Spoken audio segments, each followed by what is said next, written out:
Good afternoon. My name is Balaji Rajagopalan. I serve as a Robert J. Trulaske Senior Dean at the Trulaske College of Business, and it's my pleasure to welcome all of you to the Business Insider series hosted by the Trulaske College of Business.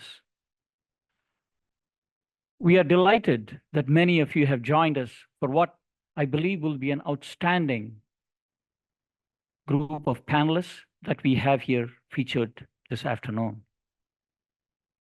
We in the Trulaske College of Business believe that learning begins in the four walls of a classroom, but extends well beyond that. This is one such example where we bring our industry leaders to help our students learn beyond the four walls of a classroom, connect the research to practice, and engage with industry in unique ways. So we are really delighted that our students, our alumni, and our friends all will benefit from this outstanding panel. To introduce our distinguished panel today, it is my honor to welcome Jackie Rasmussen, who is the Assistant Teaching Professor in the Management Department at the Trulaske College of Business. She also leads the International Trade Center at the Trulaske College of Business. Jackie will introduce the panelists, and the program will begin right after. Thank you all for joining. I hope you will enjoy.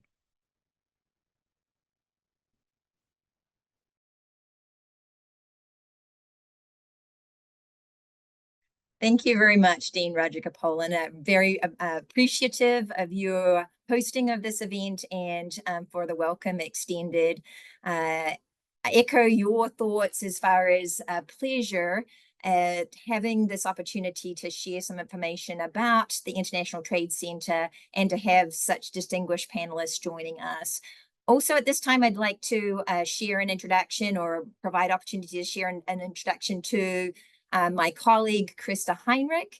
Krista, if you'd just like to say hello quickly and show your face. Yeah, thank you, Jackie. As Jackie said, I'm Krista Heinrich. I'm the program manager here at the International Trade Center at Trulaske College of Business. I coordinate and guide and support our ITC internship program, where we're providing global market research consulting projects to our students here at Trulaske. So I'm very excited about today's panel. Welcome everyone, and looking forward to all of our discussion today. All right, and if you'd like to advance to the next slide. It is my pleasure to be able to share, and a couple of slides on from that, please, if you would. So panel members joining us today will have an opportunity for them to share more detailed introductions when we have a conversation with them, but I'd like to share a welcome and thanks to Tom Dustman. Tom is the International Sales Director with Sunnen Products Company based in St. Louis, Missouri. Also joining us is Andy Fulmer. Andy is the Executive Vice President and Chief Financial Officer with American Outdoor Brands, headquartered right here in Columbia, Missouri. And then our final panel member is Josh Halpern. Josh is the founder and chairman of Getting to Global initiative. Josh will be joining us also to share some industry insights looking at cross-border e-commerce, a topic that is focused for the Mid-America Trade Summit that we have coming up here in a couple of weeks. So welcome to our panel members. And as we get rolling here today, and if you could advance the slides, I would like to share, if you go just forward a couple, there we go. I'd like to share an introduction to the International Trade Center, a little bit about who we are and our history. The International Trade Center launched here in the Trulaske College of Business 10 years ago with a primary focus on monitoring market trends, conducting global market research, delivering training and education, to companies across the state that were interested in expanding their sales internationally. To do this, we were able to leverage the time, talent, and resources of Trulaske faculty members and students, along with access to cutting-edge databases and connections to the trade community at the local, the state, national, and international levels. So a primary focus of the activities that we do out of the International Trade Center is customized global market research that provides an opportunity for those companies that are seeking to expand their sales internationally to gain insight into market identification and then market evaluation. So each semester we recruit 4 companies and have 16 undergraduate students that are supporting those customized fee-based projects and being completed. To date, we have had the opportunity to work with about 80 companies across the state, completing a little over 100 projects. And then we've had the opportunity to work with close to 400 students, enhancing their global business knowledge and skills and better positioning them as competitive assets for employers that are seeking to hire them. So we have a unique partnership that we're looking to connect with businesses across the state, link them to resources here at the university, and then provide those students with experience-centered learning opportunities to enhance their knowledge and skills. To monitor how we are doing with students and companies, we conduct post-project surveys with them to gauge some feedback on, did we meet their expectations? What was the value of the resources and the report services and information provided to them? And have we presented them with content that is actionable and that can support their decision making?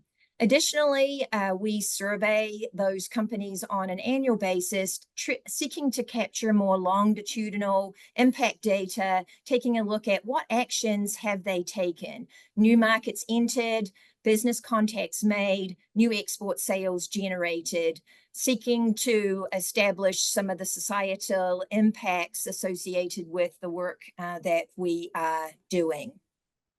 If you could also advance to the next slide.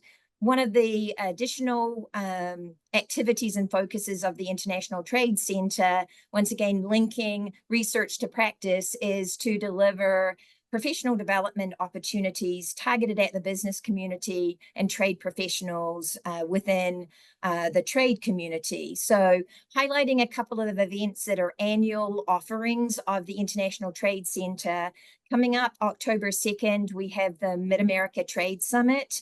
This event, a Zoom-based event that provides outreach to companies and trade professionals in the state of Missouri and the 8 surrounding states, provides us with an opportunity to bring together those professionals from around the region to look at connecting, networking, sharing best practices, and engaging in a co-learning environment. Additionally, on an annual basis, we have the opportunity to host training for individuals that are seeking to expand their positioning in the international trade community and pursuing the Certified Global Business Professional credential. Achieving this industry-leading credential ensures that managers and employees are able to practice global business at a professional level that is required for competitive success in today's business environment. So at the intersection of where research meets practice, let's turn our attention to our panel members to breathe a little life into the topic of focus here today. We're focused on global trade, looking specifically at where research has the opportunity to support practice and business activities. So Tom Dustman, I want to thank you for connecting with us today.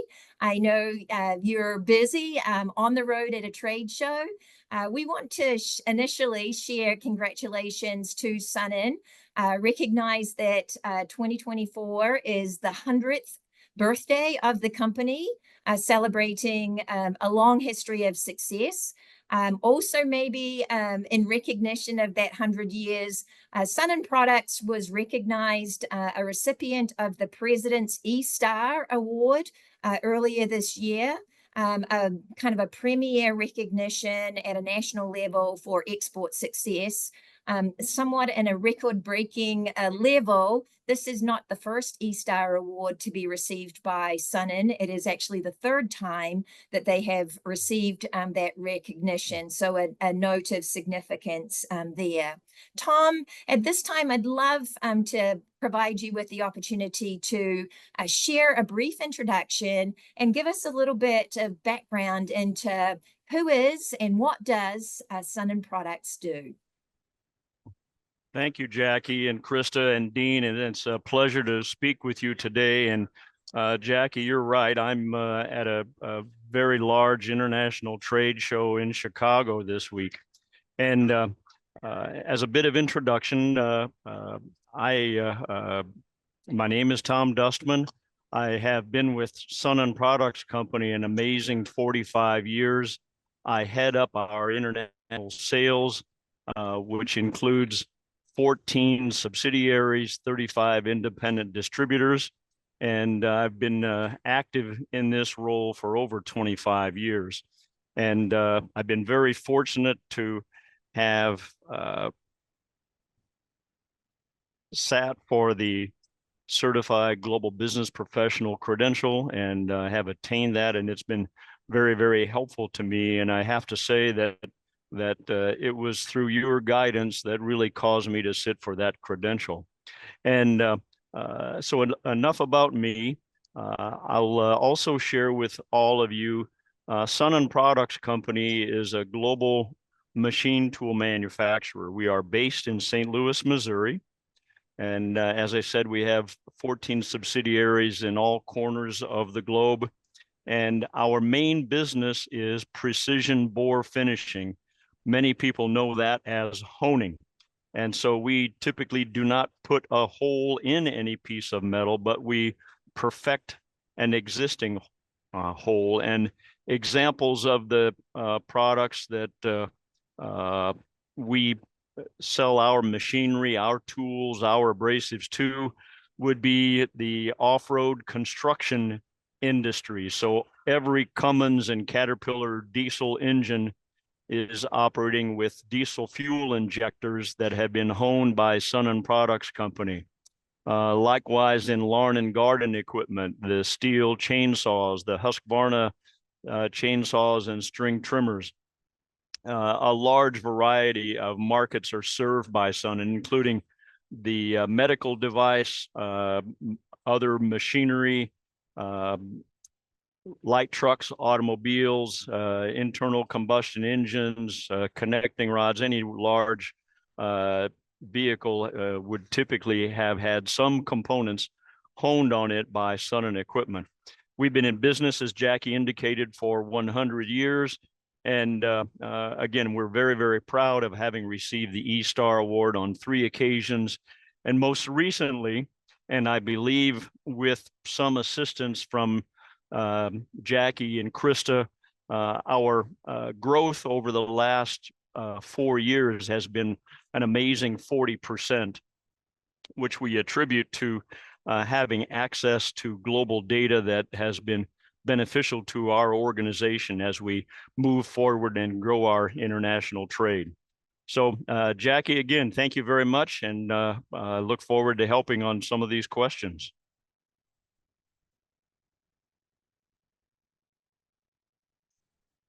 Perfect. Thank you, Tom. You have a rich history in working with the Trulaske College of Business and the International Trade Center over the past 8 to 10 years. Can you share a little bit of background about the history of that relationship?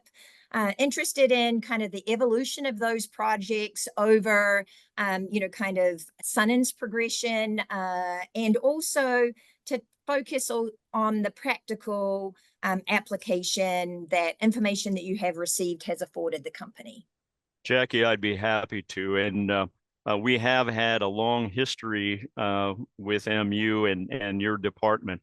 So to begin with, I think in total we've had 6 projects that we have worked on with you, with Krista, and with the various student teams.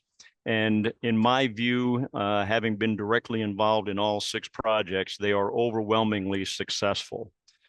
We began in 2000 and I think 2015 in the fall session, and we took a look at just the honing market to try to get an idea of the size of the market, who were competitors, where they were located, what level of business they provided. And that continued on through 2018, 2022, and most recently in 2024 with various projects that have included, as I said, the overall honing market study that you helped us with.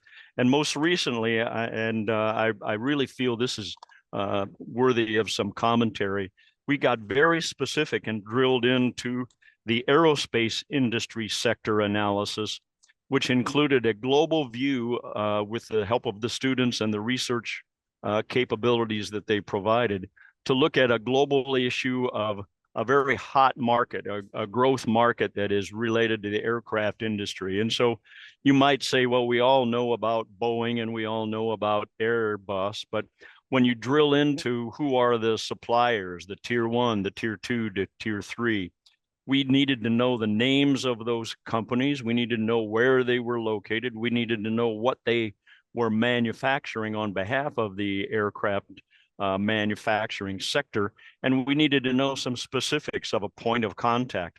And it was through this research that we got down to that level of detail that was a written bound report that was provided to us.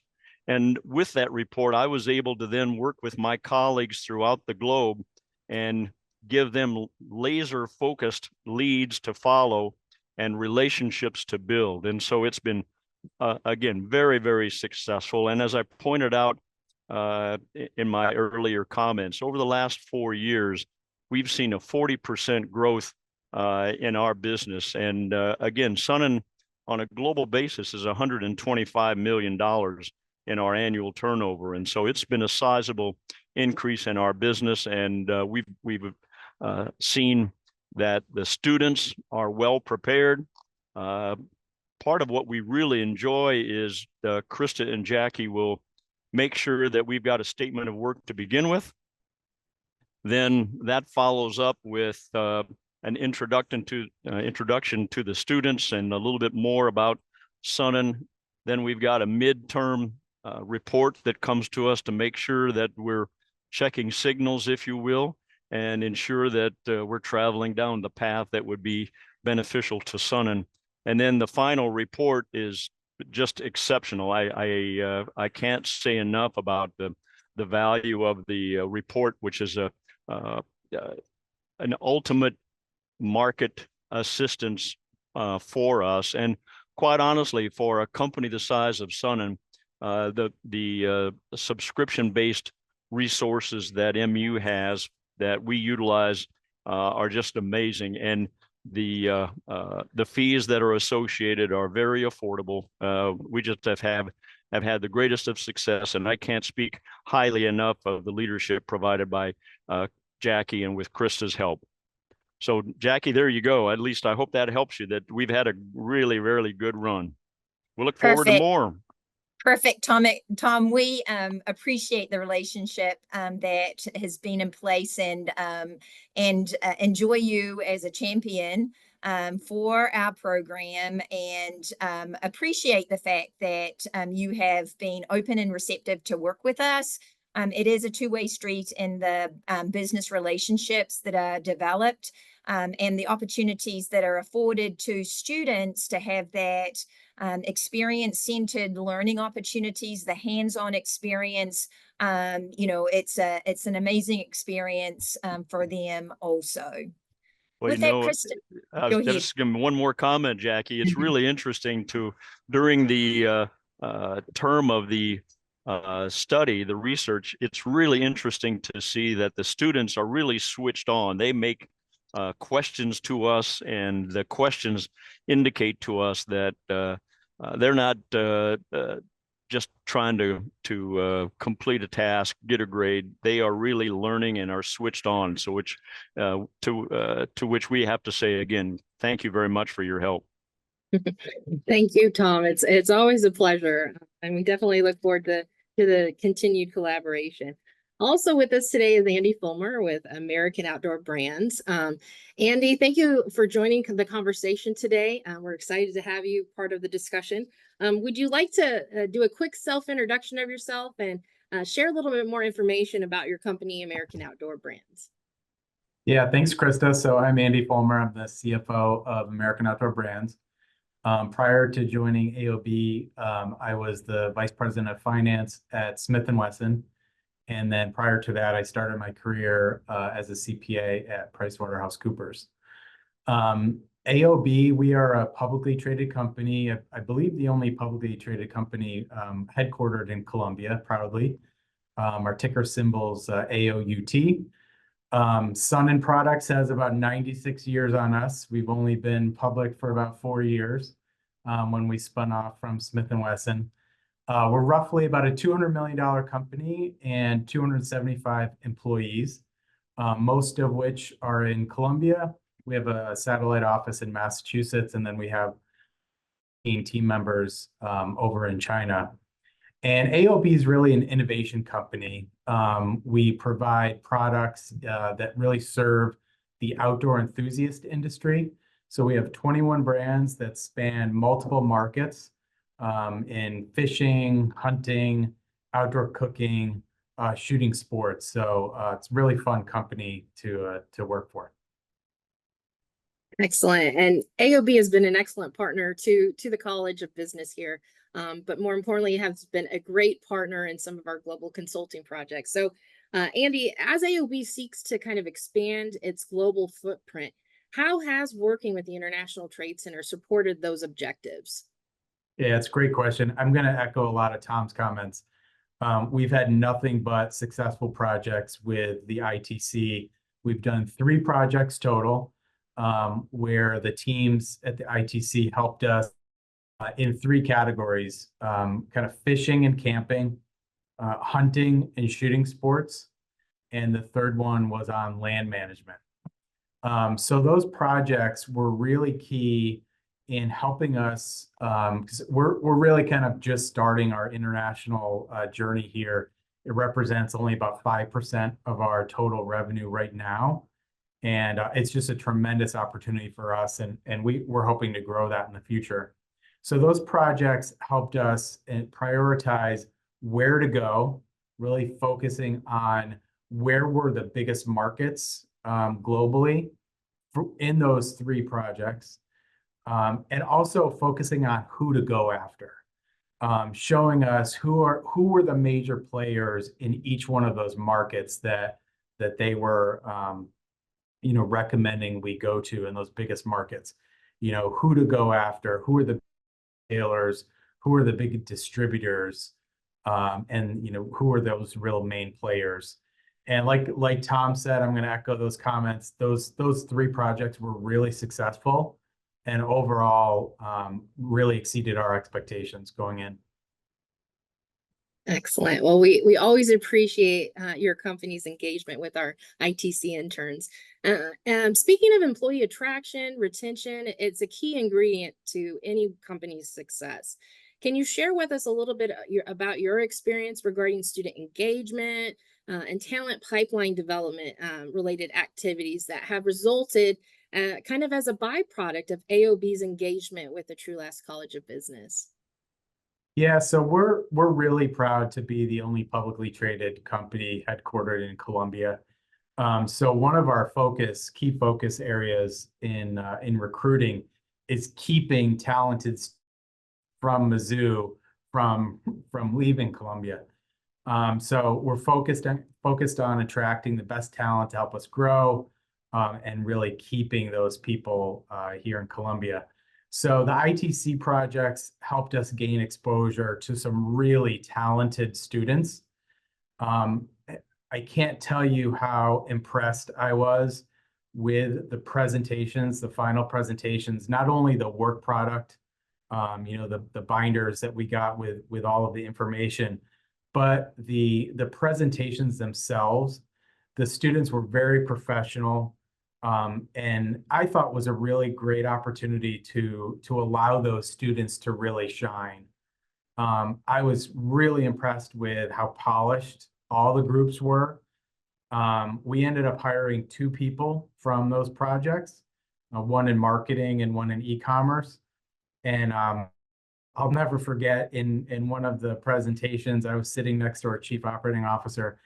And as one of the students we hired, one of the students was presenting, I leaned over and I whispered into the COO's ear. And I said, "We need to hire him." And we were lucky enough to hire him. So it was just a really great opportunity for us and the students as well. Perfect. Thank you so much, Andy. It's, as I said, the support of the business community is a key ingredient to and an important stakeholder to the College of Business. And so sheer thanks to you. As a point of transition here, it's my pleasure to introduce our third panel member, Josh Halpern. And as I mentioned, Josh is founder and chairman of the Getting to Global initiative. We have the pleasure of having Josh join us as the keynote presenter for the Mid-America Trade Summit coming up on October 2nd. So when you take a look at the International Trade Center, positioning ourselves as a resource in the trade community, supporting, thought leadership, keeping attuned, aligned with what are some of the trends going on in the business community. E-commerce and cross-border e-commerce is one of those areas that has been a great equalizer for a lot of companies looking to expand their sales internationally. So, Josh, thank you for taking the time to join us today. If you'd like to share an initial introduction of yourself, and then we'll turn the floor over to you to share a little snippet of what is more to come on October 2nd. Sounds good, Jackie. Thank you. And thanks for having me. I will say, it's great to hear what Tom and Andrew's experiences have been. And Krista, I'm going to try and find some companies that we try to get you some more in there if you're willing to take them on, because it sounds like a great opportunity. Absolutely, Josh. Awesome. Well, I'll do just a quick intro, I guess, of who I am. I used to be a U.S. commercial service officer, helping companies sell into the China market, distributors, licensees, et cetera. Did a lot of work with Alibaba and Jingdong and Amazon when they had their CN. And that led to me launching the e-commerce innovation lab for the Department of Commerce in Silicon Valley a bunch of years ago, and then getting funding from Google, Facebook, eBay, Pitney Bowes, USPS, and others to launch an initiative called Getting to Global, which is really here to help support companies figure out how to sell through multiple channels and geographies. And I'll share that at the end, a little bit of a slide around that, but I'm here really to help. And that's kind of what I do. I just came yesterday from the ASBDC conference, where we had also Tom zoom in as well. And we had some great conversations around e-commerce facilitation, so for cross-border. So it was great. Do you want me to go into slides, Jackie? Yeah, just lead away there. All right. So here's a quick snippet of some stuff I probably will talk about during that keynote coming up. I think it's October 2nd, but I call this 10 and 5, 10 things that are going to change in cross-border e-commerce in the next 5 years. I think that has to be adjusted. It's a total moving target because maybe it's 6 months. I don't know. We're seeing such massive changes in major aspects of cross-border e-commerce. So I'll go through some of those if you want to go to the next slide. I think first, before we talk about the future, we've got to talk about the current. So current state of cross-border e-commerce. Next slide. We're talking about basically 33% of global e-commerce being cross-border by 2028. Obviously, cross-border is becoming borders are dissolving. The easier it becomes to fulfill, to get paid, the easier it will be to put your brands out there. Increasingly so. We'll talk about the competition, but that's certainly an opportunity. Next slide, please. So 7.3 trillion in sales in cross-border by 2025. That's a big number. It doesn't really help any of us figure out if that's an opportunity for us, because it depends on your brand, depends on your positioning, your cost structure, et cetera. But an interesting number to be looking at. Next slide. A little bit more interesting is how many people are actually buying from places outside of their home country, obviously increasing massively. A couple of other numbers that are interesting. On average, we're hearing from companies around 15% of your business should be from other countries at this point. If you're selling anything online, that's a good benchmark. If you take a look at your total annual revenue, you take a look at 15% of that, that should be coming from your international sales if you have any capacity to transact online. And when I say capacity, that's also a kind of an open question, because you may not think you have an opportunity. And as we we're talking with Tom about the exciting things they're doing, you would traditionally think a $20,000 unit a machine is not an opportunity to sell cross-border. But obviously, as Tom will attest to, there's a number of consumables, a number of repeat purchasing that can go on. And some of that can start to be automated and have less of a need to bounce off of the site and start dealing with personnel, making phone calls and emails and purchase orders, because a lot of that will be facilitated from a B2B sector, also online. So I digress. I'll go to the next slide. Obviously, I talk fast, so feel free to ask questions at some point, but Jackie will attest to the fact that I want to get a lot out, and we're going to try and do this in 10 minutes or so. So these are the main topics that we're saying cross-border. Essentially, you're talking about regulatory changes. I'm going to go through each of these really quickly. So if we talk about regulatory changes, 70% of countries have implemented changes to cross-border tax regulations. So regulations are changing. As we know, we've had a trade war in China that sent a lot of people from China over to Mexico to do manufacturing there. They then come into the US under de minimis. The de minimis are changing. Senate is looking at where our de minimis is at. Countries have already last week changed some of their de minimis to lower that. De minimis is the threshold at which you can sell something into a country before getting taxed on that item, assuming it's going to an individual for purchase. That threshold was high in the US and arguably elsewhere, but we definitely have the highest because we didn't have the facility to review all of those items. Well, with AI, we're having AI-powered harmonization systems. We're going to have 70% of countries will alter the cross-border de minimis rules because they're able to now evaluate those packages on mass scale. So that's going to change a lot of the dynamic in terms of the ability to sell cross-border, but also it's going to change. You're going to have to keep an eye on that. And that's going to also take AI to keep an eye on that as well. Next one, we'll talk about payments. Payments in fintech will be massive. Obviously, 187 billion transactions are on stablecoin by 2028, but 73% of those stablecoin transactions will be cross-border. So stablecoin being the ability, obviously, to use stablecoins instead of or bypassing banks. That's going to cause an uproar, as we know. So I think that's going to be very interesting to watch. We'll get into that a little bit more at another time. I don't want to take too much time on that, but that's a massive change in terms of payment structures. Demand of sustainable goods. So also very interesting because you're seeing countries now demanding certain levels of sustainability in their products, and you're going to have to watch for that as a cross-border seller because you're going to have to adhere to those new opportunities or those new regulations.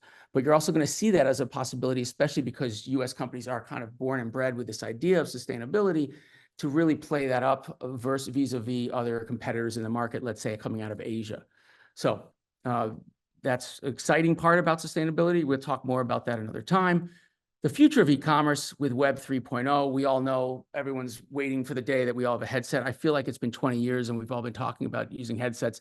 I haven't really gotten into it, but they say 25% of global consumers will be using virtual reality by 2030.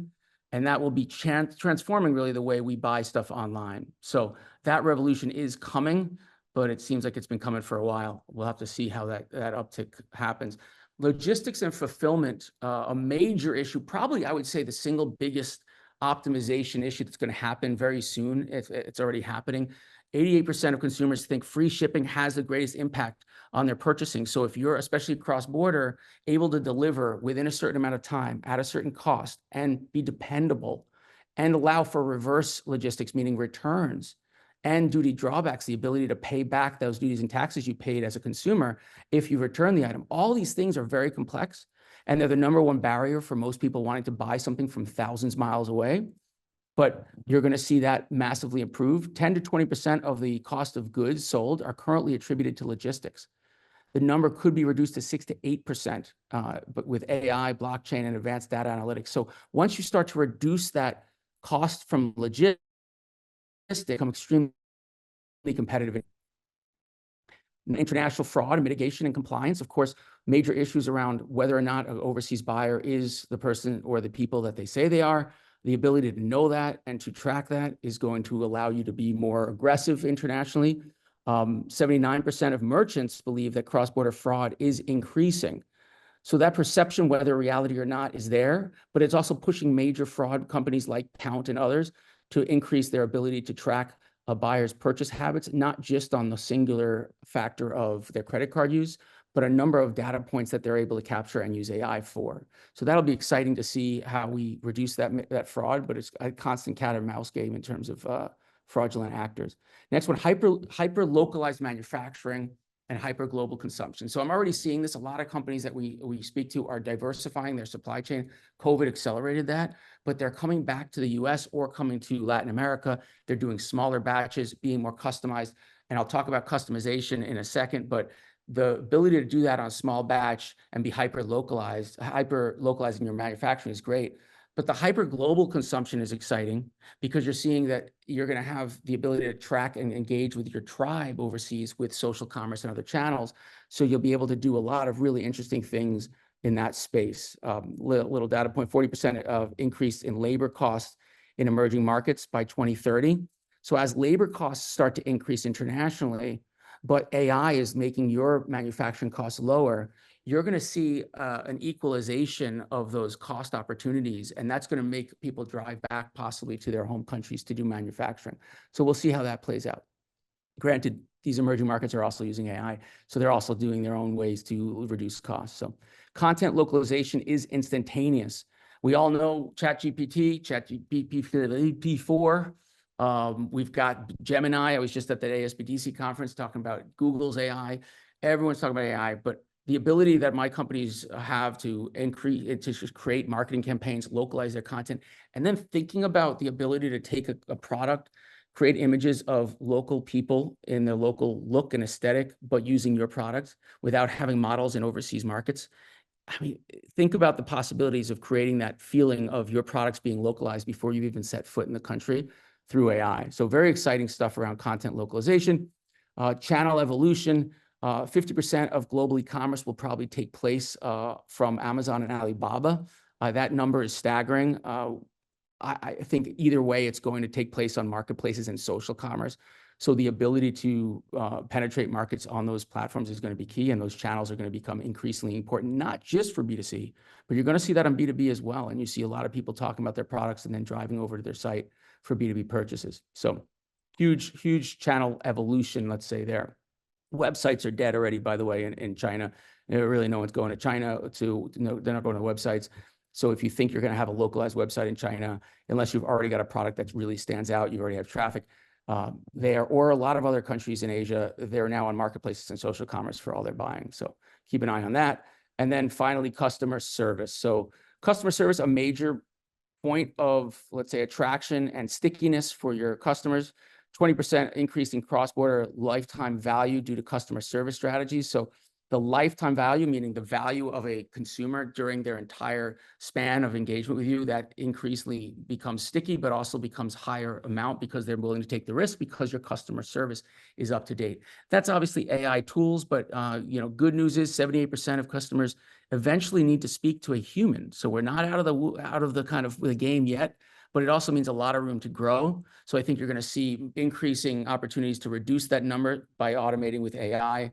And the responding times and the kind of robustness of those bots are becoming really exciting. We're seeing that also even on B2B space for after-sales service. So that's going to help with cross-border. And then quickly, 3 markets to watch I think are interesting. Mexico, a major market for opportunity. We all ignored Latin America for decades. And now, as we're diversifying and finding a lot of opportunity drying up in China and elsewhere, people are starting to look at that market. Fortunately, for us, it's right next door. Unfortunately, China's figured that out pretty quickly too. They're bringing in their manufacturing because of the trade war, but now they're also saying, hey, why don't we sell to this market? So that the the battle in retail between China and the US is manifesting itself in a proxy war in Latin America right now. But keep an eye out because that market is really hot for us. And I think it's an opportunity if we can keep the prices down. Markets to watch also on Brazil.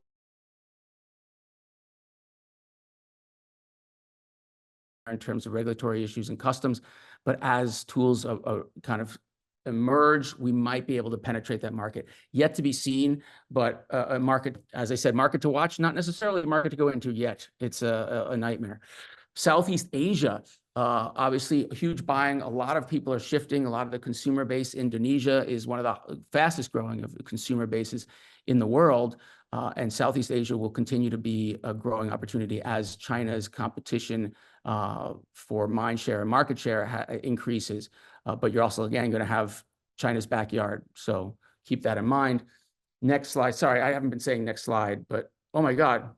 Yeah, right. Okay, good. We're all on the slide. Next slide, I guess. Markets to watch, you can skip. We just did that. Next one, next one. Okay, here you go. Really quickly, you're welcome to go to this platform, growbig.org. We set this up. There's lots of roadmaps there, lots of videos and slides on how do you sell into various markets. I've gotten experts to kind of speak, give slides, and then we break those down into 10-minute segments, really on everything related to cross-border. So I would start with that first module or roadmap, US to anywhere. You can scan that if you want, and that goes there. Next one. I don't think we have time to go into all of these, and it's pretty hard to see, but the aspects, I'll just tell you what you need to consider for cross-border. This is actually a roadmap on GrowBig, so you can go there, and that's the one I was talking about. But you got to choose the right platform, the right e-commerce platform that has everything it needs for cross-border, whether it's payments, duties, and tax calculations. I wouldn't necessarily go into massive translation issues right off the bat. Chances are you can start with English, but with a welcome mat, for example, that is integrated into your platform that is in the local language, letting people know that they can continue to shop. Cross-border compliance, duties and taxes, major issue. Merchant of record model, I won't go too into it, but there are models. We talked about it at the ASBDC conference, the model where you can sell to a merchant of record and they become the merchant of record and they take care of the exporting for you and all the paperwork and everything you need. A great model. You pay out a few percentage points for that opportunity. A new model emerging is a seller of record model. This allows you to continue to do your duties and taxes using tools like Avalara, Zonos, et cetera, but also doing the logistics. They'll do the logistics for you, but they won't take over the payment, so you can still have the engagement with the consumer. Getting really in the weeds there, so I'm going to kind of take a step back. Website optimization, we talk about cross-border marketplaces, as I talked about, great opportunity to get into a market, but which marketplaces to use. Social commerce is TikTok and Instagram basically are your go-tos for building your brands now overseas. It depends on the market. You can use Facebook. Cross-border payment solutions, of course, I talked about that earlier. And then marketplace infrastructure, there's models where people will buy your products and then sell it on marketplaces for you internationally, again, taking it off your hands. Next slide real quick. This is just I'm the van ambassador. I travel around videoing, interviewing people around staying local and going global. Stephen Sullivan from the ASBDC here. I just wanted to embarrass him, but you can scan that and follow me, and you can watch lots of stories around different brands going global. And last slide is just my fat face and QR code. Okay, how'd I do? Did I get through it?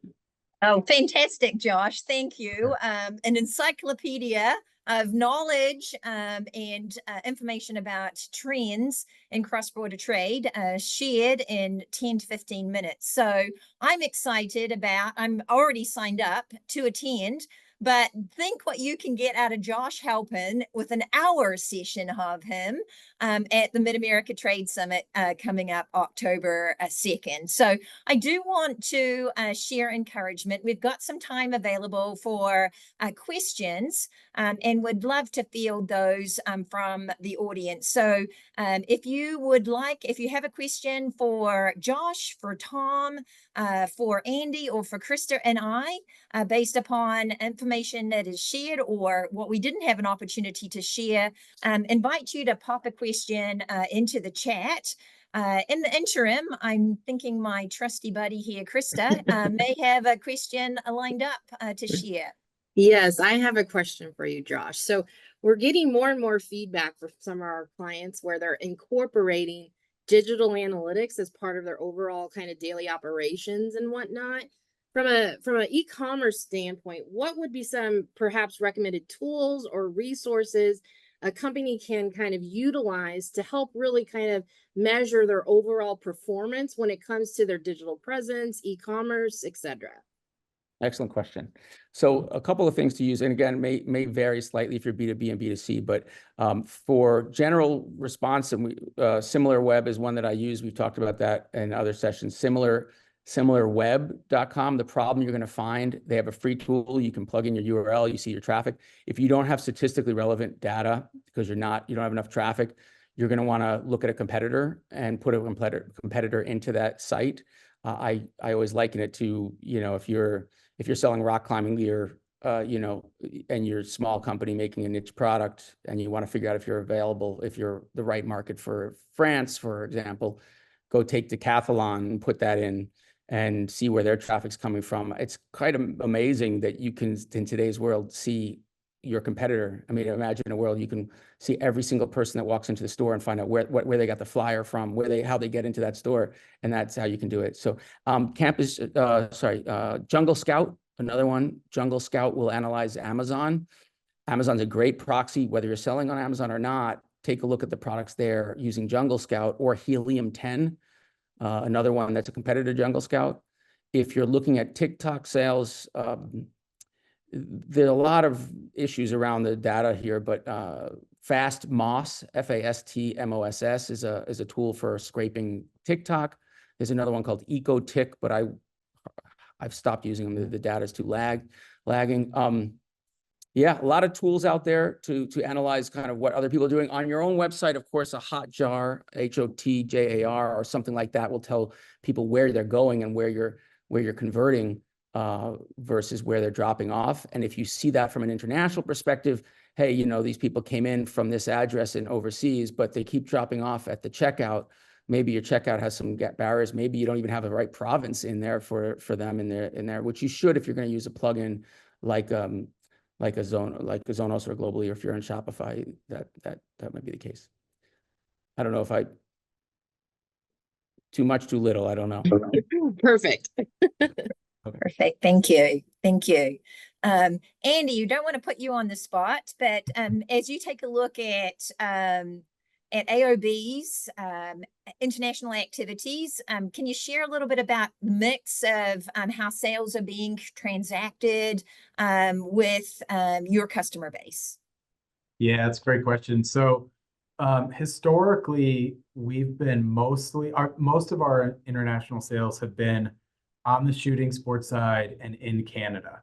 So our recent focus has been, and it's kind of an outshoot of what you guys helped us with ITC, is really expanding in our category, which we call outdoor lifestyle, which is really more outdoor cooking, meat processing, cutlery, and not only in Canada, but in Europe as well. So those just present, tremendous opportunities and markets for us that we just haven't tapped into. We're just kind of dipping our toe in right now. Thank you. Thanks, Andy. So we have a question from Susan Spitz with the World Trade Center in St. Louis. She's wondering what the cost of using international marketplaces are. She believes that they take a good chunk of the profits, especially if it's a low-cost item. Excellent question. I'm happy to jump in a little bit if that's useful, but Perfect. obviously it depends. There's a lot of different factors, but again, just to level set, if you're going to a distributor and that distributor is then taking it to a retailer and that retailer is then putting it on marketplaces overseas, for example, costs are going to be higher than if you go direct. So as much as marketplaces take out, the traditional model isn't necessarily a piece of cake. The problem with lower cost products, and we had this problem with a homeopathic company that Tom was on a panel with a couple of days ago, and actually ran that model out with them. Their products average at $10, let's say. Margins maybe, if they're lucky, $5, but that's a huge margin, 100%. But you can't do it effectively from the US. You have to place massive inventory in market and then reduce those logistics costs and then do it locally. But you're probably going to want to penetrate on a marketplace locally if you can. If your product requires, if your product A has a short shelf life, or B, the people need it early, like a medicine, or let's say, you're going to have to move it in country anyway, which brings up, a whole nother ball of wax. In terms of selling on a TikTok platform, for example, or Instagram, yes, you could cut out the marketplace fees if you went to your website versus TikTok or Instagram, but your audience is going to be there. So you got to also evaluate your marketing spend to get people to your own website versus marketplaces. It's a non-starter for most companies to start working from zero in a new market and start driving traffic to their own website. So I wouldn't consider your first 6 months to a year as a money opportunity for cross-border. If you're at a lower price point item and you're going to sell on marketplaces, eat it up. It's marketing, and it's just going to be the way you're going to get into the market and then drive people to your website once you got that loyal customer, through unique bundles. And we can talk about that another time. I think I overdid it. Perfect. Thanks, Josh. Now, Josh, I know building relationships is really important to doing business, and introductions that are made. You and Tom are now best buddies after just meeting a couple of days ago. I know Sunnen Products has some good experiences also in engaging in trade, cross-border e-commerce. So invite you to, engage Tom in a question or share some insights there. Yeah, I have a question for you, Tom. Sure. Could you talk about that ERP issue you talked about to help some of these companies avoid? Not that it's so avoidable. I mean, honestly, your problem is understandable, but could you share that? I think that's really cool. Sure, Josh, I can do that. And so for many people, maybe they understand what an ERP is, but it's an enterprise planning tool, a requirements plan. And with a company of our size, Sunnen utilizes an ERP based on Oracle. And when we look at our international footprint and our 14 subsidiaries, our 35 independent distributors, certainly when we want to be able to have the common ERP system so that everyone would be able to see what we have in inventory, when we would be able to replenish if we had a lead time associated. But several years ago, I approached our CEO with a plea that all of our subsidiaries have a common ERP platform. And I made him my pitch. I guess I'm not a very good salesman, and he decided that he would allow each individual subsidiary to build on their own ERP system, which creates significant expensive cost add-ons, because now we're looking to determine how we can integrate, for instance, Select Line from Switzerland and Germany with our Oracle system here. And just being able to get that handshake and integration is a huge expense for us. And so we are now at a point where we are realizing that it's better to be able to have that common ERP platform. And so we're going back to those subsidiaries and making it worth their while to be able to switch. And it'll require some training and so forth. But definitely, I would say, if you're intending to go to international markets, in order to have B2B success with your e-commerce platform, you definitely need to be able to have a common ERP platform. And without it, it just becomes much more complex. Yeah, which is easy to say when you're $100+ million company and you can muscle around. But I'm sure, I was thinking of a T-shirt for you, Tom. It's just on the front, it's like, I'm Tom, and the back says, I told you so. And you you can bring that to your CEO. I'm sure he'd love that. Well, I love my job, and I refrain from some of that sort of thing. Yeah, I'd be curious if Andrew has a similar, or how he deals with that, because. Yeah, thankfully, we actually just implemented Microsoft D365 a couple of years ago, so we are on one platform. I have seen in my travels when I was at PwC clients that kind of were like the Baskin Robbins of ERP, like every flavor you could possibly imagine. And it is a nightmare trying to consolidate those types of things. Perfect. Well, I want to, at this time, I think, wrap things up for this afternoon and initially start off by sharing thanks.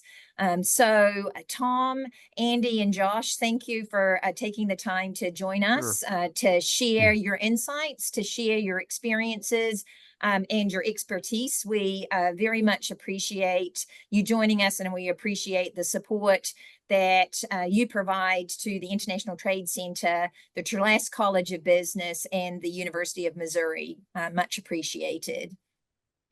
I also would like to share thanks, sincere thanks to all of you that took the time to connect with us this afternoon. And so if you have heard something in conversation that has piqued your attention, you're a business owner that has put your toe in the world of global trade, or you would like to know more, seeking research to support your decision making and guide your activities moving forward, we share an invitation for you to connect with us. So you can reach us at the International Trade Center, the online website. I think actually if there is a slide that provides contact information, so I invite you to put that up. But do reach out to us. And then as a final invitation, if you haven't gotten enough of connecting with us, take the opportunity to join us for the Mid-America Trade Summit on October 2nd. It is a Zoom-based event, so eliminates any travel, etc. required to connect with us. A great networking opportunity, a great opportunity to take a look at, what are some of the issues, what are some of the topics that are associated with operating a business internationally today. So with that, if you take a look at, who we are and what we want to do, it is our goal here at the International Trade Center within the Trulaske College of Business to better position businesses, trade professionals, and students to have the information, the tools, and the connections that they need to be competitive in the global marketplace. So wish you all a happy Friday afternoon, and take the time to connect with us in the future. Thank you, everybody.